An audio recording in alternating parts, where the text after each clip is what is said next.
The billionaire's laughter echoed across the marble lobby until the janitor's little girl opened her mouth and spoke in 9 languages that weren't supposed to live inside a child. The Grand Meridian Hotel rose above the city like a palace carved from glass and steel. Inside, light fractured through chandeliers into golden streams that spilled across marble floors, polished so smooth they reflected the stride of every guest who dared to walk them. At the center of this temple to wealth and order moved Khalil al-Rashid, 32 years old and certain the world bent in his direction. His suit, stitched in Naples by hands that charged more than most families earned in a year, fit him like armor. His Patek Philippe glimmered beneath the crystal glow, each tick a reminder of precision and control. He carried himself the way men who owned oil fields and empires carried themselves. Shoulders squared, gaze unwavering, each movement measured to command attention. To the concierge, to the bellboys, to the passing guests. Khalil was a figure out of reach, a man whose presence suggested fortunes might rise or collapse with a nod. Today was meant to be seamless, a $50 million acquisition finalized over champagne and polished contracts. Nothing was supposed to intrude on his perfectly calibrated orbit. And then he noticed her. At the edge of the grand lobby, near the service corridor where no guest of his standing had any business looking, sat a small figure cross-legged on the floor. A girl, no older than 7, with a tumble of brown curls and a faded yellow dress that seemed to carry the weariness of 100 wash cycles. Her sneakers were scuffed, the rubber peeling at the edges, yet she held a heavy book in her lap with the reverence of a scholar. The way her green eyes scanned the pages, swift, deliberate, suggested comprehension far beyond her years. Khalil slowed, curiosity prickling. He was not a man accustomed to children intruding on his view of marble grandeur, and certainly not children of maids or janitors. Still, something about the girl's composure, utterly unconcerned with the rush of wealth around her, made him pause. "Excuse me, little one," he said in his polished English, voice edged with authority that expected compliance. "This is not a playground. Where are your parents?" The girl looked up, eyes locking with his. Startlingly mature, startlingly direct. "My mama works here. She cleans the rooms." Her voice carried no shame, only clarity. Khalil's brow arched. A worker's child. Here, in the gleaming belly of the Grand Meridian. "You shouldn't be sitting on the floor like this," he said, adjusting his cufflinks. "It's unseemly." She tilted her head, studying him with a frankness that felt uncomfortably penetrating. "You're from the Middle East, aren't you? Your accent sounds like the men from Kuwait or Saudi Arabia who stay in the executive suites." For the first time in hours, perhaps days, Khalil's rhythm faltered. Most adults never noticed the subtle markers in his English. Yet this child, sitting on a cold marble floor in second-hand sneakers, had placed him in seconds. "You have a good ear, child. What's your name?" "Emma," she replied, closing her battered book. "Emma Martinez. And I know you're probably thinking I'm just some poor kid who doesn't belong here, but I speak 9 languages fluently." The words hit the air like a stone dropped into still water. Khalil blinked, then let out a short, indulgent laugh. It carried the faint cruelty of a man certain of the absurdity before him. He himself was fluent in 4 tongues, Arabic, English, French, and Italian, and that mastery was a cornerstone of his reputation. But this girl claiming 9? Ridiculous. 9 languages? His voice dripped skepticism. That's impressive. For someone your age, I suppose you learned them at your prestigious private school. Emma's gaze didn't waver. "I go to Jefferson Elementary. I learn by listening to the hotel guests." Khalil chuckled again, louder this time, certain of his footing. "Right, and I suppose you understand everything they say." "Most of it," she answered simply. Then, with unnerving calm, she added, "Like right now, you're thinking I'm a foolish little girl who watches too much television." The smile on his face froze. For a breath, the marble lobby felt colder. There was something unsettling about her words, too precise, too intimate. He cleared his throat. "Tell you what, little Emma, if you really speak 9 languages, why don't you prove it? Say something in Spanish." Emma did not hesitate. She spoke, not in halting phrases, but in a flowing river of Spanish that spilled over him, full sentences about literature, economics, the weight of choices men make. Her voice carried the cadence of Madrid, not a classroom. Khalil's eyes narrowed. He recovered with a shrug. "Lucky guess. Anyone can memorize a few phrases." Emma sighed softly, almost weary, as though she'd played this game too many times before. Then she shifted, and from her lips poured flawless classical Arabic. The grammar was exact, the rhythm refined, the kind of Arabic taught in ancient halls, not homes. But it wasn't the perfection that stunned him, it was the content. She spoke of his character, of shadows he buried, of the loneliness wealth could not erase. His chest tightened. And she wasn't done. Mandarin followed, tones crisp, inflection natural, weaving wisdom about isolation and fortune. Then Russian, sharp and precise. Then French, spoken with the grace of Parisian salons. Each language carried not just words but insight, slicing through him as if she could read the emptiness beneath his polished veneer. Guests nearby slowed, watching the strange tableau. A tycoon, rigid and pale, staring down at a held in a worn dress who spoke with the fluency of scholars. "How?" he whispered, voice breaking from composure. Emma picked up her book, green eyes soft with something like pity. "People always ask how, never why. I learned because I wanted to understand. Every person has a story, Mr. Al-Rashid. Stories don't have language barriers when you know how to listen." She turned and walked toward the service elevator, leaving him frozen among the chandeliers. His laughter turned to silence, his perfectly ordered world cracked by a child's voice. The night after the girl walked away, the penthouse felt like a museum of his own life, beautiful, expensive, and uninhabitable. The chandeliers were too bright, the linens too crisp, the silence too loud. Khalil tried to read term sheets, tried to map out tomorrow's negotiation, tried to sink into the familiar control of numbers and signatures. The words wouldn't hold still. Every time he blinked, he saw green eyes and heard his mother tongue sharpened into a mirror. At 3 a.m., he stood by the window and watched the city move without him. His watch ticked like a reprimand on his wrist. When dawn finally lifted the skyline into focus, he rang Ahmed. "I need everything you can discreetly learn about the cleaner on 15, Maria Martinez, and her daughter, Emma." His voice sounded unused, like it belonged to someone else. "No noise, Ahmed, understand?" "I do, sir," Ahmed said, careful as a surgeon. "And sir, are you all right?" "Bring me answers," Khalil said, and ended the call. He left the suite before breakfast, a restless presence in a hotel that trained its staff to be invisible. He drifted the perimeter of the lobby until he found the exact scuff mark in the marble where she had been sitting. The service corridor swallowed the early hum of housekeeping carts, smelling faintly of bleach and lemon polish. On the threshold, a book lay face down, as if set there by a hand that meant to return. He knelt to pick it up and felt its weight before he saw the title, a graduate-level text on phonetics and comparative linguistics. The spine cracked, the margins alive with tight, even handwriting. Children drew stars and hearts. These notes were anatomical diagrams of sound, how tongues rose to meet the alveolar ridge in one language, how breath softened consonants in another. She had built small ladders of observation in the margins. F to /S / substitution, equal sign stress or schooling. Old country vowels plus aspirated stops, ambition masking shame. Every line betrayed a mind that didn't just listen, it dissected. Halfway through, he found a sentence that landed like a shove between the ribs. Mr. Al-Rashid speaks Arabic like someone trying to forget where he came from. Under it, smaller, pain changes how we hold our words. He stared at the page until the words blurred. Then he slid the book into the crook of his arm and took the service elevator up, alone. The door opened on 15 to the soft clatter of bottles and the damp roar of vacuum cleaners. A housekeeper in a navy uniform pushed a cart out of 1522, her hair pulled back, her face lit by the same impossible green as the girl's. She saw his suit, his watch, and straightened reflexively, the posture of a woman who knew where power lived and what it could decide.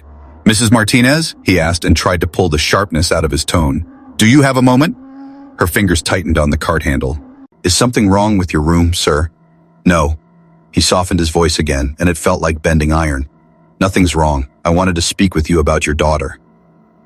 The look she gave him was protective and prepared, an umbrella raised against rain that hadn't started. "Emma's not allowed in guest areas. I tell her that every day." "She wasn't bothering anyone," he said quickly. He held up the linguistics book, that improbable weight. "She left this downstairs." Maria looked at the book, then at him, and something traveled across her face, pride wrestling with caution. "She reads faster than I can keep up," she said. "Sometimes I think her eyes are tired even when she isn't." "How did she—" He heard himself and stopped. How was a small door? It never led to the important rooms. Why does she learn? Maria's mouth tilted, surprised by the question. "Because she can't not," she said simply. "Since she was little, she's remembered everything she hears, like a recorder that can't be erased. It scared me at first, then it scared other people." She glanced down the hall, measuring who could hear. "She listens to the guests, The languages, the way people change their voices when they lie. The elevator chimed at the far end of the corridor. A bellhop hurried past with a luggage trolley. Maria stepped back to let him pass, then leaned toward Khalil, dropping her voice. "You're a busy man, Mr. Al-Rashid. Why are you asking about my daughter?" He opened his mouth and found only the truth. "Because she spoke to me in 5 languages and each one understood me better than I understand myself," he said. "Because I laughed at her and now I can't sleep." Some of the steel eased out of Maria's posture. Not trust, something lighter, like the memory of it. "Emma is careful with herself," she said. "She has to be. People don't like being seen." Before he could answer, a commotion bled up from the lobby, voices braided with urgency. Maria went still, listening with her whole body. "I have to finish this floor," she said. "If you're going to be near my daughter again, make sure you want what knowing costs." He nodded and handed her the book. His fingers didn't want to let go. By the time he reached the lobby, a circle of agitation had formed around the front desk. An elderly man in a dark suit gripped the counter, speaking rapid Japanese in a voice fraying around the edges. The young clerk on duty kept repeating, "I'm sorry, sir," in a helpless English-only loop, eyes flicking toward the panic button. Emma moved before anyone else did. She slid out from her corner by the corridor, as if she had been waiting for this exact moment, and stepped into the space between the old man's fear and the clerk's confusion. Japanese unfurled from her like a bridge. The man's face changed first, jaw loosening, breath sinking to her cadence. She matched his tempo, not just his words, and turned to speak to the clerk in even, precise English. "He's experiencing cardiac stress, not a heart attack.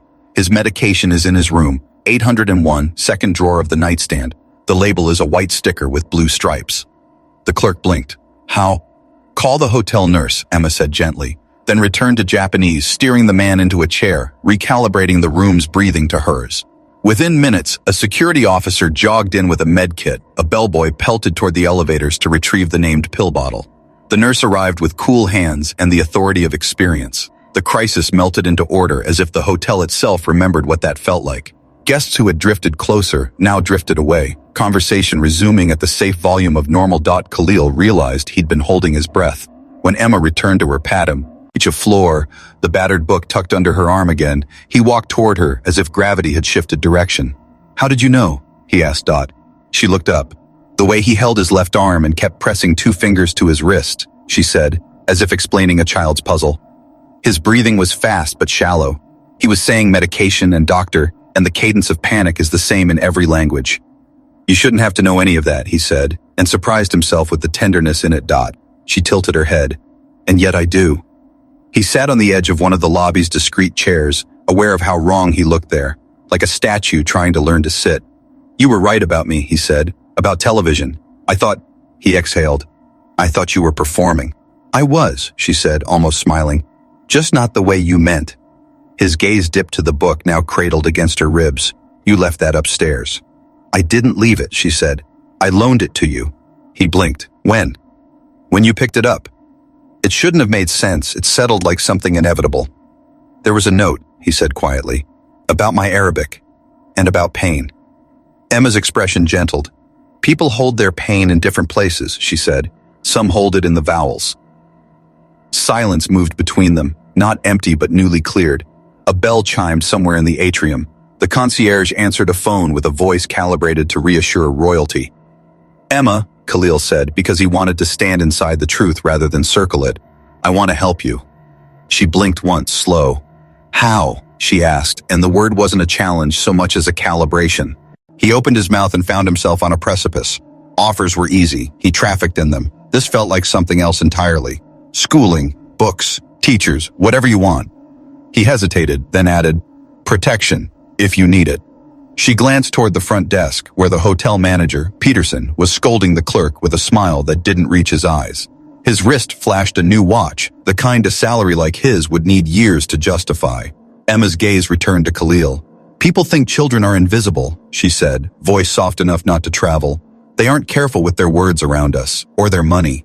He followed her glance, saw the watch, the shoes, the way Peterson's hand covered the ledger page when the clerk looked down. The detail lodged like a splinter. "Are you saying?" "I'm saying he changed cars 3 months ago, and now he smells like a cigar lounge between 11 and 1 on Tuesdays," she said. "And he uses probably twice as often when he talks to accounting." Khalil felt a hard clarity light behind his eyes. In another life, he would have admired a man like Peterson for finding a way to be larger than his box. In this one, he wanted doors opened and books audited. Emma's gaze lingered on his face, measuring what the knowledge did to him. "Knowing makes life heavier," she said. "You don't put it down again." He looked at her, truly looked, past the dress and the sneakers and the too heavy book. "I'm not afraid of heavy," he said. For a long heartbeat, she held his eyes.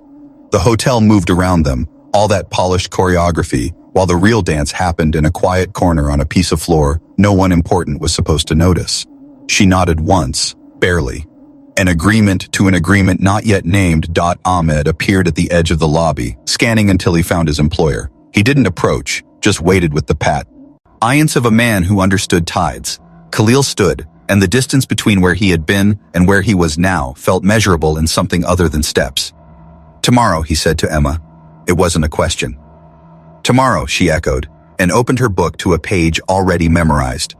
As he walked away, he realized two things with the clean certainty of a ledger balanced to the decimal: that he would not leave this city until he understood the child who had turned his laugh to dust, and that the world he ruled by appointment and signature had, in the span of a day, become newly complicated and newly worth saving. Khalil al-Rashid was not a man easily shaken, but for 3 nights in a row, he had left the curtains of his penthouse drawn tight, convinced the city lights were hiding more than traffic and skyline. He told himself it was business stress, negotiations, markets, but deep down, he knew the insomnia had a name: Emma. He could not erase her words about his accent, about the loneliness she had sliced open with surgical precision. And now, since their second meeting, something new crept under his skin: the way she had spoken of her father. "My father knew." Before he disappeared. The words gnawed at him like termites in the beams of a mansion. Wealth and logic told him to dismiss it. Children misremember, mothers edit family tragedies. But instinct, the very compass that had made him a millionaire before 30, whispered that Emma wasn't capable of half-truths. She remembered everything, and that meant her father's shadow still lived somewhere in her perfect memory. Ahmed returned on the 4th day with a file so slim it was suspicious. "I did what you asked, sir," he said, setting it on the polished table of the suite. His voice was low, his eyes careful. "But I suggest you think twice before you open it." Khalil raised an eyebrow. "Why?" "Because sometimes," Ahmed said, "knowing is more dangerous than ignorance." The file contained less than 10 pages, but each one carried the weight of a confession. Emma's father, Dr. Rafael Martinez, had been a professor at Columbia University. Specialization: cognitive linguistics, language acquisition in children. Publications: several. Proposals: 1. That proposal, dated 3 years earlier, had been sent to a private defense contractor. Title: Military Applications of Enhanced Memory and Linguistic Processing. 2 weeks later, he vanished. His car was discovered near the Hudson, keys still in the ignition, door ajar. No body, no suspects, no closure. The police had filed it as a missing person. Quietly, discreetly, forgotten by the next news cycle. Khalil stared at the last page until the letters bled into each other. The implication tightened around his chest. Emma wasn't just a prodigy. She was the embodiment of research her father had once tried to formalize, a walking proposal. And if someone else had known, if they still knew, then Emma wasn't safe at all. He closed the file. The marble floor seemed colder than usual beneath his shoes. That evening, he lingered in the lobby, watching. It was a habit he despised in others, but tonight it was his only form of prayer. Emma appeared as expected, hair tumbling, book in hand. But something was wrong. She didn't sit in her usual corner. She lingered, eyes scanning the crowd with a sharpness too deliberate for a child. When their gazes met, she walked straight toward him. "You brought someone to follow us," she said flatly, her small voice cutting through the ambient murmur of the hotel bar. Khalil blinked. "What?" "The man with the leather shoes," she explained. "He's been in the lobby 3 days in a row, never orders a drink, always pretends to read a newspaper but turns the paging. As too slowly. He's watching us. Watching Mama." Khalil turned subtly. She was right. A man in an ordinary suit sat by the far column, paper raised, eyes moving not across lines of print, but across people. The page hadn't turned in nearly 15 minutes. Emma's green eyes locked on him again. "Do you think I don't notice these things?" He opened his mouth, then shut it. The file in his room suddenly felt like a curse burning through his jacket pocket. "Who is he?" Khalil asked. "Agent Morrison," Emma replied without hesitation. "He was in Chicago 6 months ago. Different hotel, different story, same shoes. He's part of the reason we moved." Khalil's blood chilled. "How do you know his name?" "I heard him on the phone," she said, as if this were obvious. "He reports to someone named Director Chen." The names rang with the kind of weight you don't find in children's fantasies. Khalil's mouth went dry. He realized that Emma's life wasn't unusual. It was hunted. As if summoned by recognition, Morrison folded his paper and stood. His eyes swept the lobby, casual but too precise, and for one brief second landed on Khalil. There was no flicker of surprise, no acknowledgement. But something in the weight of that look told him the hunter had taken note of the company his quarry kept. Emma touched Khalil's sleeve, her hand steady. "If you keep talking to me, they'll look into you too." "I'm not leaving you," he said, more fiercely than he intended. Emma studied him for a long moment. "Then you'd better decide if you're ready to carry what comes with us."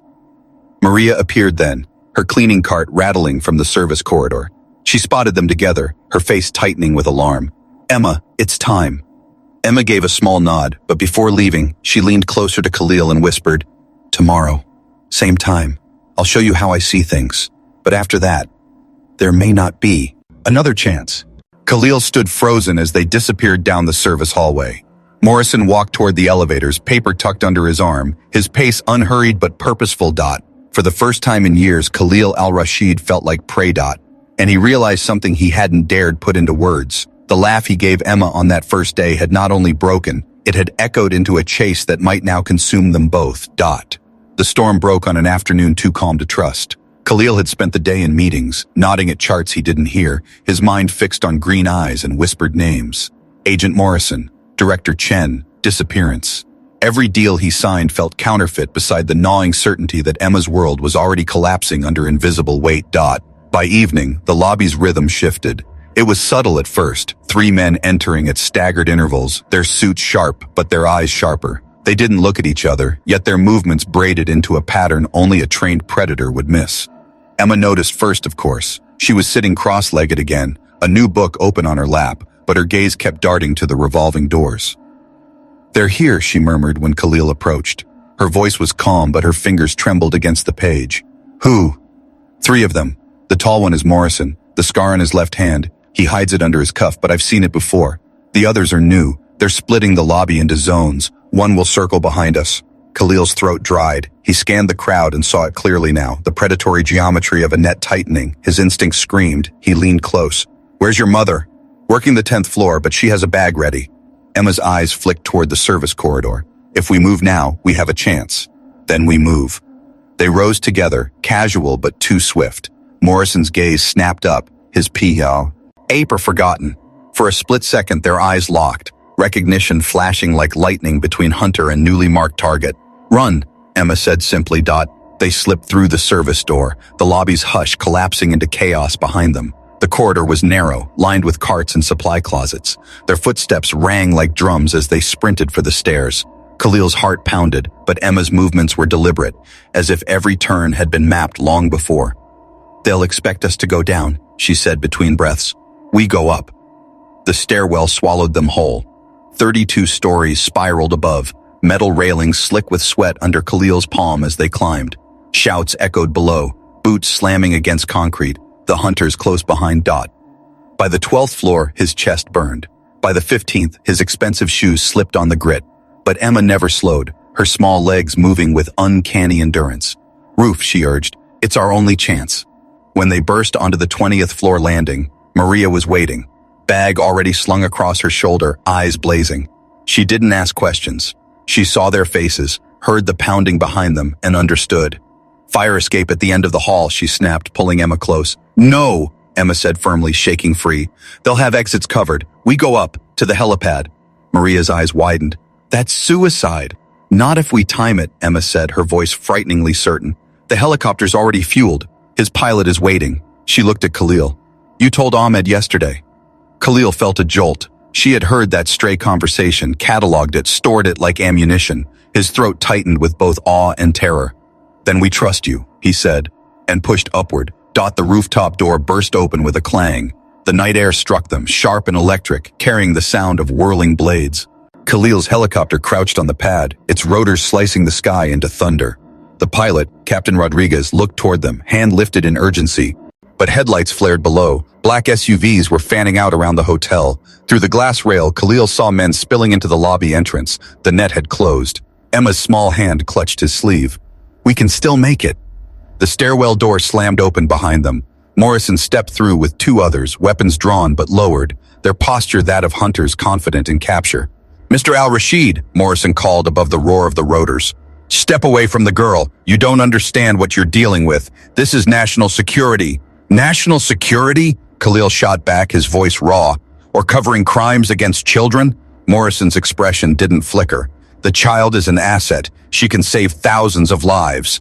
"She's 7 years old." Maria's voice ripped through the wind, fierce as fire. Emma's face was pale, but her eyes were steady. "They won't stop," she whispered. "Not until they own me." Captain Rodriguez's voice crackled in Khalil's earpiece. "Sir, I've been ordered by the FBI to ground this flight. 3 black SUVs just locked position. Tell me now, do we lift or do we comply?" Every instinct in Khalil screamed for control, for calculation. But standing between the girl who spoke 9 languages and the men who saw her as a tool, the choice was no longer negotiable. "Take off," he barked. "Create a distraction, whether we're on board or not."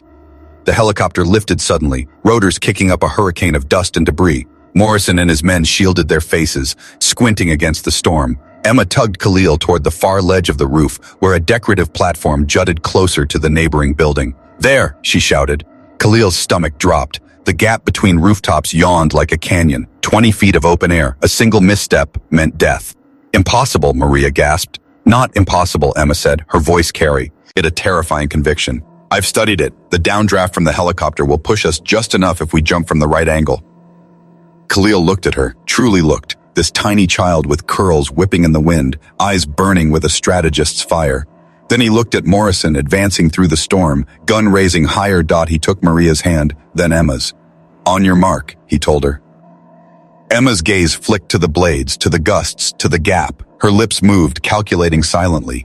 Then she shouted one word. "Now!" They leapt. The air roared around them, the downdraft catching their bodies like an invisible fist. For an eternity that lasted less than 2 seconds, Khalil saw nothing but sky and death. Then they crashed onto the rooftop garden of the neighboring tower, rolling among planters and benches. Pain ripped through his shoulder. Maria groaned beside him. But Emma was already on her feet, tugging them toward a stairwell door. Behind them, Morrison shouted orders, his voice swallowed by the helicopter's thunder. As they stumbled into the stairwell, the echo of Emma's words pounded in Khalil's skull. Not impossible. And for the first time in his gilded life, he realized he had leapt not into danger, but into truth. They ran until breath itself became an enemy, down stairwells and through tunnels that smelled of dust and forgotten time. Maria clutched Emma's hand like it was the last rope between life and abyss. Khalil, his shoulder screaming from the rooftop landing, forced his body to keep pace. He wasn't running from men anymore. He was running toward a choice he didn't yet understand. Emma guided them like a compass that had memorized every hidden corridor, past service doors, through maintenance shafts, down into a subway station long abandoned, its walls peeling with graffiti and rust. Khalil expected emptiness. Instead, the air thrummed with life. Families moved with rehearsed efficiency, mothers with bags strapped tight, fathers guarding narrow entrances, children who should have been in playgrounds carrying walkie-talkies and maps. The space buzzed like a command center stitched together from scraps and desperation. A man in his 50s stepped forward, his silver hair catching the low light. His face tugged at Khalil's memory, one he'd seen in newspapers years ago. Dr. James Patterson, former director of the National Institute of Mental Health, who had vanished from public life without explanation. "Emma Martinez," he said, voice carrying relief and respect.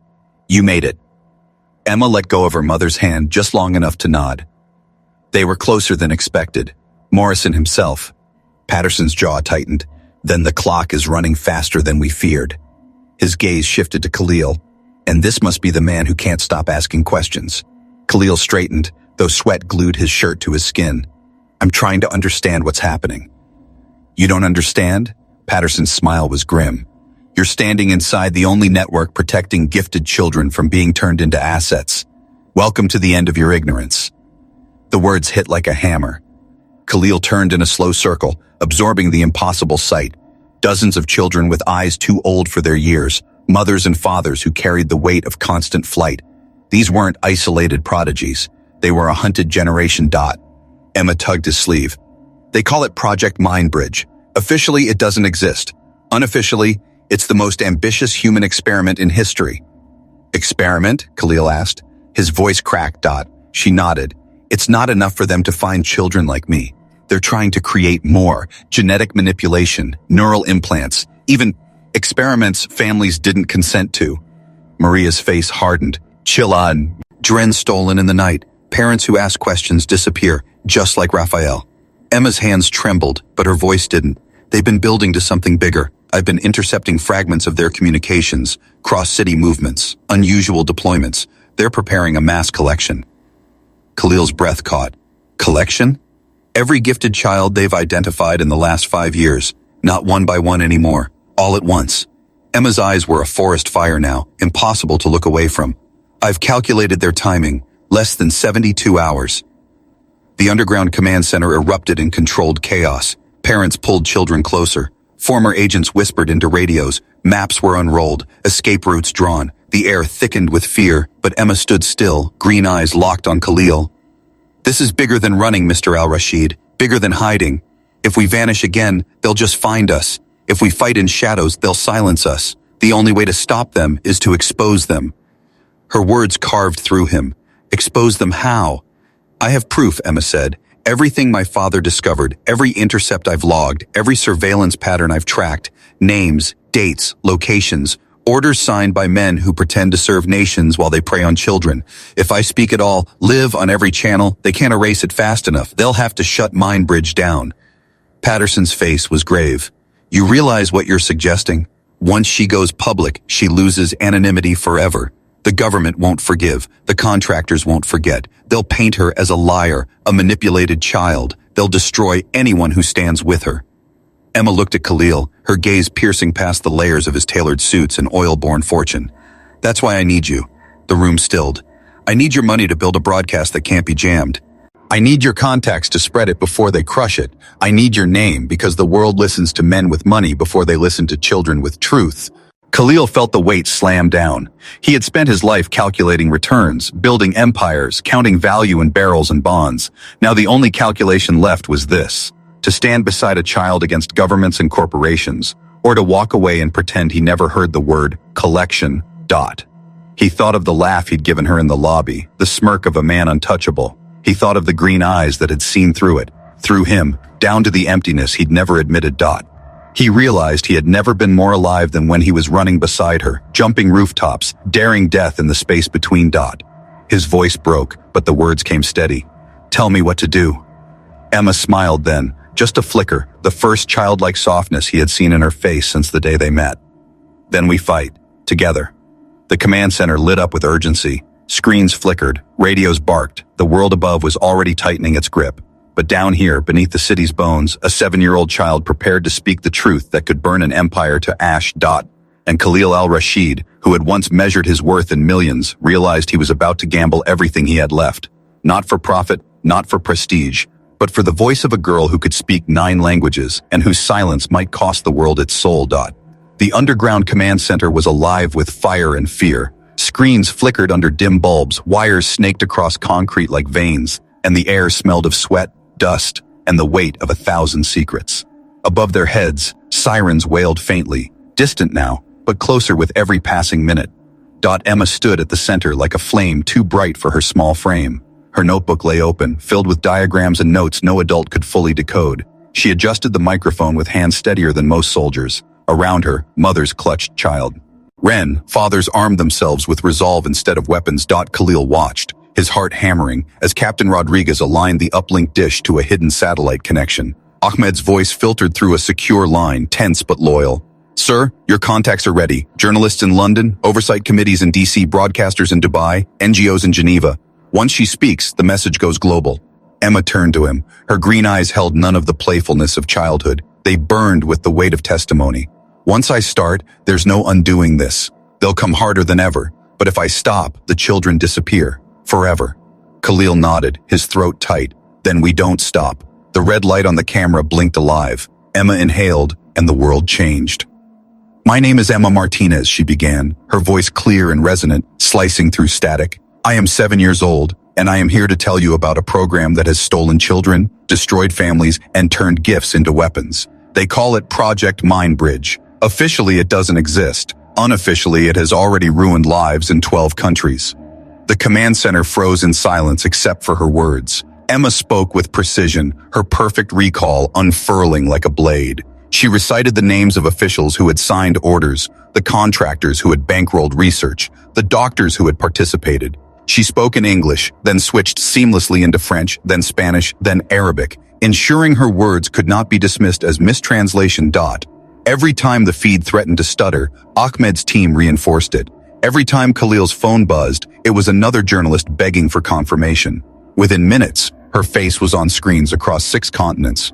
3 years ago, Emma said, her voice trembling for the first time, my father, Dr. Rafael Martinez, tried to stop them. He had evidence, names, files, recordings. He wanted to expose the program, and then he disappeared. I remember every word of his last phone call. He said, you cannot turn children into weapons without losing your own humanity. The next day, he was gone. The camera drew closer to her face. I am not an asset. I am not a resource. I am a child, and so are all the others they are hunting. If anything happens to me, if I disappear, know that I have spoken the truth. Khalil's chest ached as if her words were aimed at his ribs. He looked around the room, grown men crying silently, women holding hands like lifelines. For the first time in his life, he felt wealthless yet useful. Then came the shock. On one of the screens, a feed from a London journalist scrolled live financial data tied to the project. Shell corporations, offshore accounts. And at the bottom of a list, one name surfaced like a corpse rising from deep water. Al-Rashid Holdings. Khalil staggered back as though struck. No, he whispered. That's impossible. Emma's eyes flicked to the screen, then back to him. She didn't look surprised. I knew, she said softly, in a voice too quiet for the broadcast. His throat clenched. Knew. What? That part of Project MindBridge's money came from you, Emma said. Through companies you inherited. You never looked too closely. That's why your accent sounds like forgetting. You've been trying to bury the parts of yourself that funded shadows. The world tilted under his feet. He wanted to deny it, but he saw the trail scrolling mercilessly on the screens. Subsidiaries in Luxembourg, trusts in Geneva, ventures folded into shell companies. He hadn't created them, but he had profited. His fortune had been the fuel for the very machine that hunted Emma. Around them, silence stretched taut. Maria's face twisted with betrayal and fury. Patterson's hands hovered like he might tear the feed down. But Emma raised her hand. Let him choose, she said. Her words carved him open. In that second, Khalil understood. He was not the savior he imagined. He was complicit. And yet, he still had a choice. He stepped into the camera's frame beside Emma, his face pale but his eyes burning. My name is Khalil al-Rashid, he said.